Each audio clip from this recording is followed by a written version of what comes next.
Shopping mall में सीमा और माही excited होकर आगे आगे भाग रही थी, क्योंकि उन्हें एयरपोर्ट पहुंचने से पहले काफी कुछ खरीदना था और वेद और मानव उनके पीछे पीछे बॉडीगार्ड्स की तरह चल रहे थे। तभी मानव बोला, कियारा ने मुझे कंपनी की टीम के साथ भेजा। वो चाहती है कि मैं कंपनी वापस ज्वाइन करूं, लेकिन मैं कंपनी की पॉलिटिक्स में फंसना नहीं चाहता। तब वेद ने ताना मारते हुए कहा, कियारा को छोड़कर सभी रायजादा खानदान डरपोक है। पूरे खानदान में वही एक लड़की है जो बिना डरे हर जिम्मेदारी उठाती है। बाकी सब मर्द घर में शेर बनते हैं और बाहर चूहे। धनंजय जैसे लोगों का नाम सुनकर चूहे जैसे कांपते हैं। मानव का चेहरा शर्मिंदगी से लाल पड़ गया। मैं कायर नहीं हूं वेद। ओवर कॉन्फिडेंट होना अच्छी बात नहीं है, क्योंकि सच यही है कि धनंजय बहुत पावरफुल है। वेद कंधे उचकाते हुए बोला, शैतान तभी बड़ा होता है जब तुम उसे बड़ा बनाते हो। तुम खुद डरपोक हो, तो किसी को ज्यादा पावरफुल बना देने से तुम्हारी कमजोरी छिपेगी नहीं। यह कहकर वेद आगे बढ़ गया और मानव उसकी बात पर सोचता रह गया।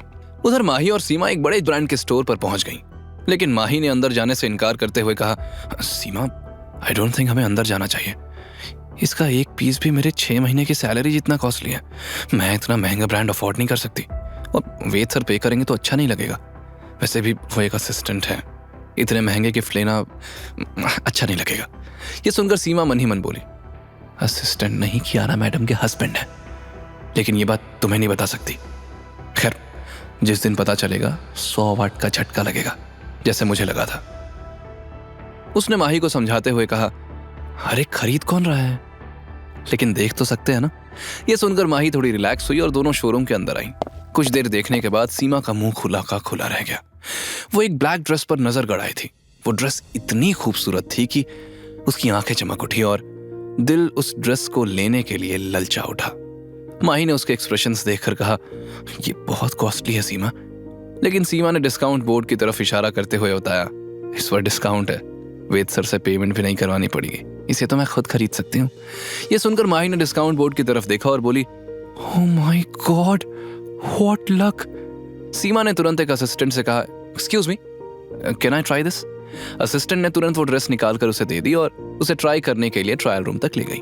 वहीं माही ने फोन निकालकर कैलकुलेट किया तो वो ड्रेस डिस्काउंट के बाद भी 1,18,000 की थी। माही गहरी सांस लेकर बोली, क्या किस्मत है। खैर, मैं भी जल्दी प्रमोशन लूंगी और फिर ऐसी 1-2 ड्रेसेस तो जरूर खरीदूंगी। तभी एक 20 साल की गोरी चिट्टी लड़की एक अधेड़ उम्र के आदमी का हाथ थामे जल्दी जल्दी वहां पहुंची। दोनों को देखकर ही लग रहा था कि फ्रेंच थे। वो सीधे उसी हैंगर तक आई जहां वो ब्लैक ड्रेस पहले लटकी हुई थी। उसने स्टोर असिस्टेंट से पूछा, यहाँ जो ड्रेस थी वो कहाँ गई। असिस्टेंट बोली, एक मैडम उसे ट्राई कर रही हैं। तब लड़की चिल्लाकर बोली, ट्राई? किसने कहा तुमसे कि ये ड्रेस कोई और ट्राई कर सकता है? मैं इसे लेने वाली थी, अब किसी और ने पहनकर गंदा कर दिया। तब माही उसकी बात सुनकर बोली, मिस, ये ड्रेस स्टोर की है, जो चाहे वो पहनकर देख सकता है। लेकिन उस लड़की ने गुस्से से उसे घूरा और ट्रायल रूम का दरवाजा पीटने लगी, बाहर निकलो अभी। सीमा ने बस ड्रेस पहनी ही थी कि इतना शोर सुनकर जल्दी से वो बाहर आई तो उसे ड्रेस में देखकर वो लड़की बदतमीजी से चिल्लाई, ओह डैम इट, तुमने इसे पहनकर गंदा कर दिया।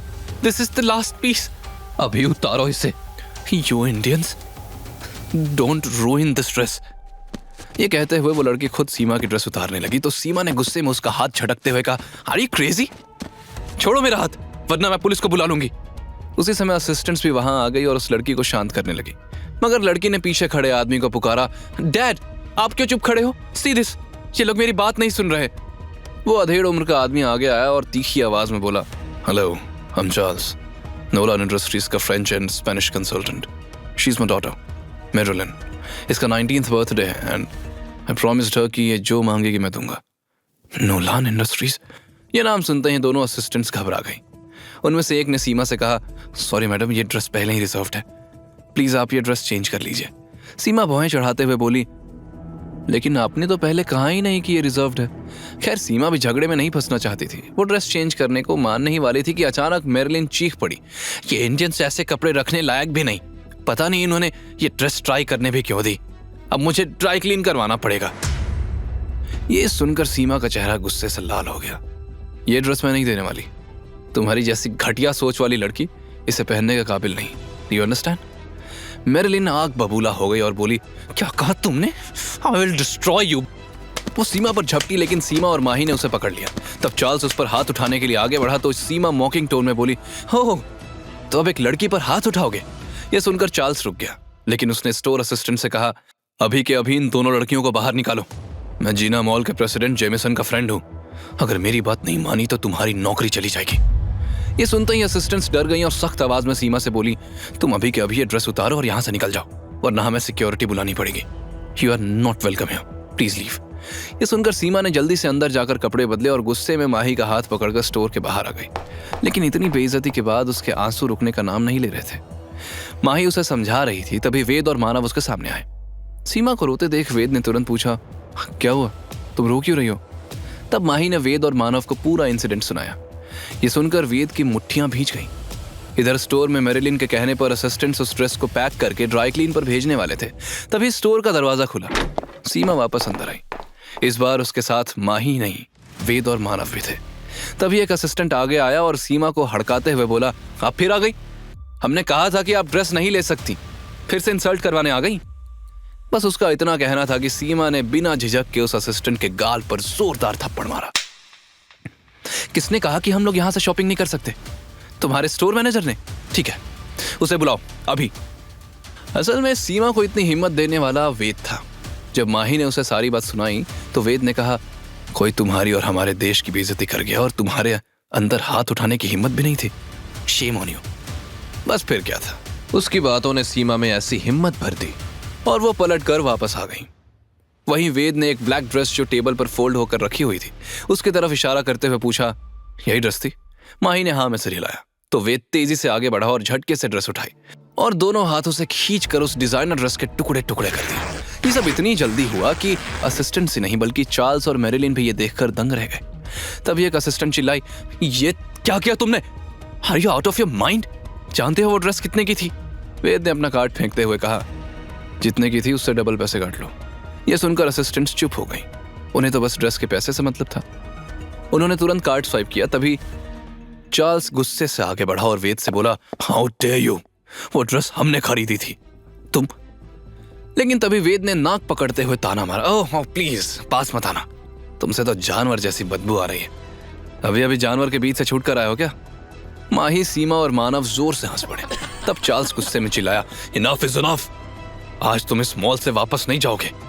जानते हो ये मॉल मेरे फ्रेंड का है और अब जब तक तुम मुझसे और मेरी बेटी से माफी नहीं मांगोगे तुम यहां से जा नहीं सकते। इधर इंडिया में राजदादा मेंशन में कियारा अपने बेडरूम में मिस्टर के का इनविटेशन कार्ड देख रही थी। पिछली रात उसे यह कार्ड वेद के सामान के बीच मिला था, लेकिन वो वेद से कॉल पर इस बारे में बात नहीं करना चाहती थी। उसे तो बस वेद के घर आने का इंतजार था। एक बार वो वापस आ जाए फिर पता चलेगा कि मिस्टर के का इनवाइट उसके पास कैसे आया। कहीं वेद ही तो।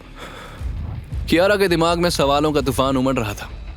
क्या वेद के मिस्टर के होने का राज खुल जाएगा? आगे की कहानी जानने के लिए देखें अगला एपिसोड सिर्फ पॉकेट एफएम के YouTube चैनल पर और के फॉर किंग के सारे एपिसोड्स को सुनने के लिए डिस्क्रिप्शन में दी लिंक से डाउनलोड करें पॉकेट एफएम ऐप।